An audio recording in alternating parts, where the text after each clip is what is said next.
एक 20 दिन की बच्ची पीर को सिकंदराबाद रेलवे स्टेशन के प्लेटफॉर्म नंबर 2 पर लावारिस हालत में पाई गई।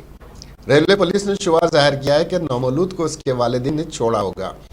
ज़राए के मुताबिक बच्चे को शाम 5 बजे प्लेटफॉर्म पर मुसाफिरों ने देखा, जिन्होंने बच्ची के रोने की आवाज़ सुनी।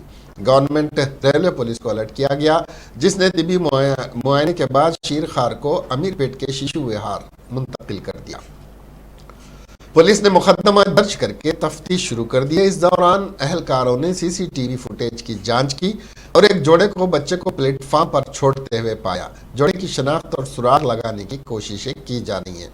अहलकार इसके वालिदैन की शनाख्त के लिए करीबी अस्पतालों और नर्सिंग होम्स में पैदाइश के रिकॉर्ड की भी तस्दीक कर रहे हैं। एक और नौजायद बच्चा भी मुकामी लोगों को वेलूर में कचरे के ढेर से मिला था। बच्चे के रोने की आवाज़ सुनकर मुकामी लोगों ने उसे कचरे में पाया और फौरी तौर पर पुलिस को इत्तला दी। पुलिस को बच्ची के पास बच्चों के कपड़ों का एक छोटा बैग मिला, जिसे बाद में वेलूर के सरकारी अस्पताल मुंतकिल किया गया।